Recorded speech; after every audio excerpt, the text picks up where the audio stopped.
Hello students, this is Kritika Sethi. Welcome you all on Epic Education. So let us start our new topic, meaning of coordination and its characteristics. So firstly I will cover the meaning of coordination. So what is coordination? देखिए students, आपकी अगर हम business कर रहे हैं तो हमारी organisation के अंदर बहुत सारी एक्टिविटीज़ होती हैं, सेल्स, परचेज, मार्केटिंग, फाइनेंस, बहुत सारी एक्टिविटीज़ होती हैं। तो सारी एक्टिविटीज़ को लिंक करना होता है। देखिए सेल्स को हम कब कंप्लीट कर पाएंगे, अपना टारगेट सेल्स का कब अचीव कर पाएंगे, जब हम अपना प्रोडक्शन का टारगेट अचीव कर पाएंगे, तभी तो हम अपना सेल्स का टारगेट अचीव कर पाएंगे। विदाउट प्रोडक्शन आप सेल्स कैसे कर सकते हो, right? So there are a lot of activities which are done in the organisation which we have to coordinate, जिनको हमें कोऑर्डिनेट करना होता है, यूनाइट करना होता है, हार्मोनाइज करना होता है।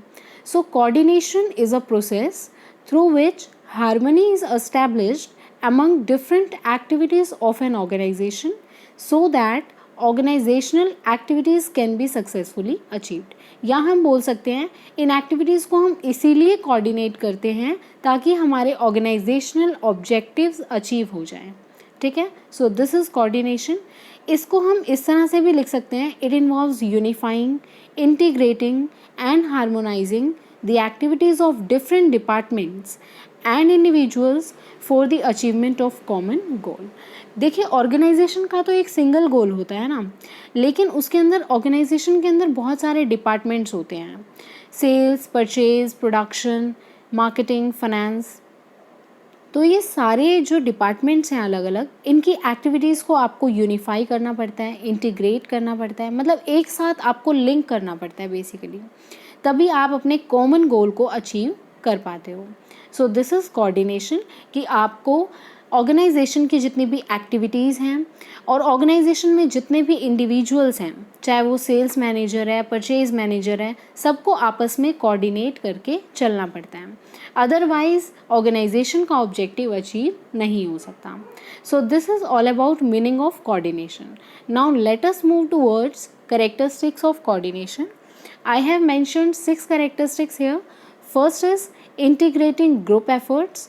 Next, ensures unity of action. It is a continuous process. All pervasive function, responsibility of all managers. It is a deliberate function. तो ये 6 characteristics हैं, वन बाय वन डिटेल में हम पढ़ेंगे। So let's start. Nature of coordination, देखिए यहाँ पर nature आ जाए, फीचर आ जाए या करेक्टरिस्टिक्स आ जाए, तो सबका मीनिंग एक ही है। तो हम यहाँ पर वही करेक्टरिस्टिक्स पढ़ रहे हैं कोऑर्डिनेशन की। It integrates group efforts.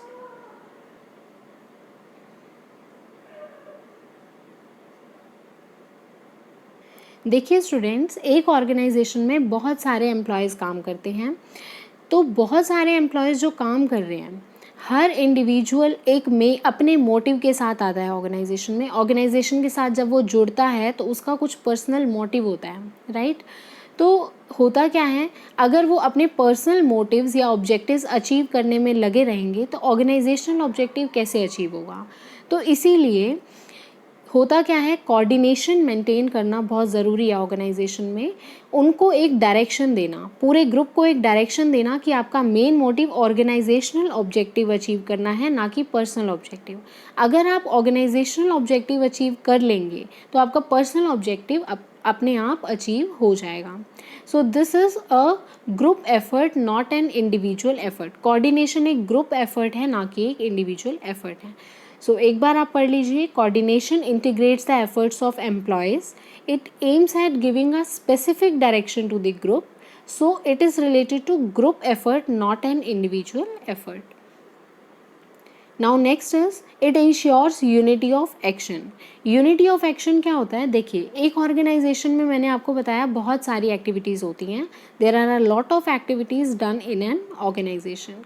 सो उनके अंदर कोऑर्डिनेशन होना बहुत ज़रूरी है, sales, purchase, marketing etcetera. So it means during coordinating process an effort is made to create unity among the various activities। यहाँ पर आप वेरियस इंडिविजुअल्स के एफर्ट को क्या कर रहे थे? कोऑर्डिनेट कर रहे थे, वेरियस एम्प्लॉयज़ को कोऑर्डिनेट कर रहे थे। यहाँ पर क्या कर रहे हैं? वेरियस एक्टिविटीज़ को कोऑर्डिनेट कर रहे हैं, sales, purchase etcetera. So for example purchase and sales department have to coordinate with each other. अगर उनको अपने टारगेट्स अचीव करने हैं तो परचेज, सेल्स, प्रोडक्शन डिपार्टमेंट को आपस में कोऑर्डिनेट करना पड़ेगा, अदरवाइज उनका ऑर्गेनाइजेशनल ऑब्जेक्टिव वो अचीव नहीं कर पाएंगे। मतलब अपने डिपार्टमेंटल ऑब्जेक्टिव तो वो अचीव कर लेंगे, but organisational objective, whole objective achieve नहीं हो पाएगा अगर इन डिपार्टमेंट्स के बीच में कोऑर्डिनेशन नहीं होगा। सो इसमें क्या होता है, unity of action. Unity of action means जितनी भी एक्टिविटीज़ ऑर्गेनाइजेशन में हो रही हैं उनको क्या करना, यूनाइट करना, एक साथ लिंक करना, ठीक है। Now third point is it is a continuous process. Now what is continuous process? देखिए ऐसा नहीं है कि एक बार आपने कोऑर्डिनेशन कर दिया तो वो हमेशा के लिए, लाइफ टाइम के लिए एप्लीकेबल हो गया, ऐसा नहीं होता।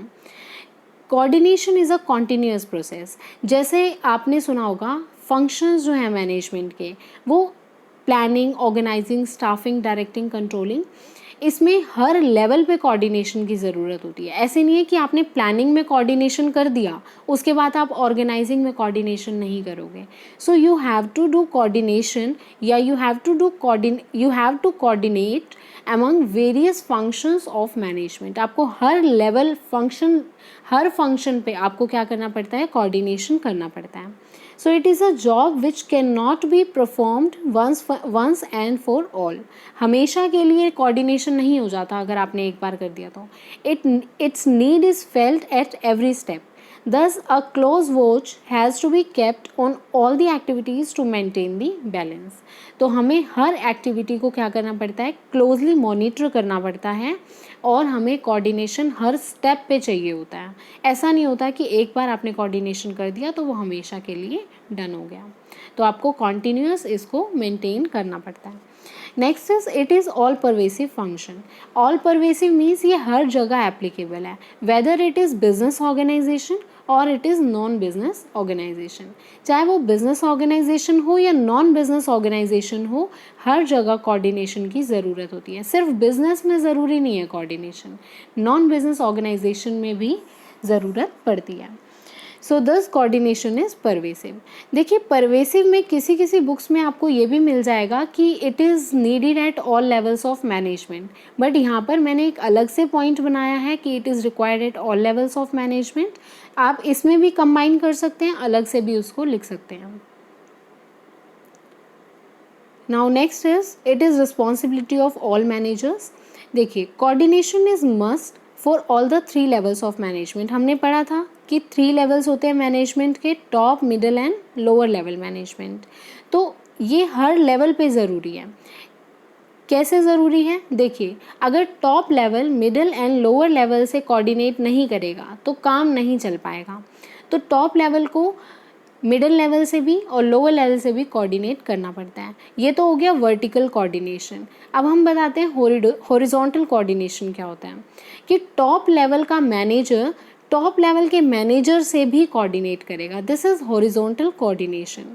तो इसमें हर लेवल पे ज़रूरत होती है कोऑर्डिनेशन की।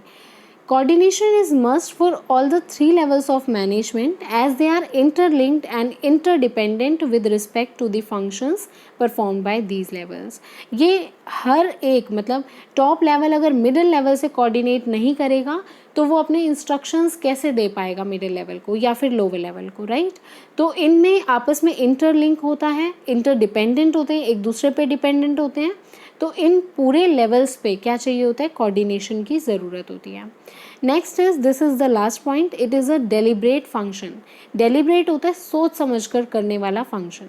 ये अपने आप नहीं हो जाता कोऑर्डिनेशन, कोऑर्डिनेशन मेंटेन करना पड़ता है, उसके लिए थिंकिंग करनी पड़ती है, सोचना पड़ता है पहले। So coordination is never established by itself but it is a deliberate effort. Various activities and efforts of the coordination are to be coordinated in a thoughtful and careful manner. हमें बहुत सोच समझ के कोऑर्डिनेशन करना पड़ता है। तो ये एक डेलिब्रेट फंक्शन है, ये अपने आप ऑटोमेटिकली नहीं हो जाता। कोऑर्डिनेशन हमें खुद से सोच के मेंटेन करना पड़ता है। So this is all about coordination and its characteristic. So thank you so much guys, thank you for watching this video. If you really like this video, kindly hit the like button and subscribe our channel. Thank you.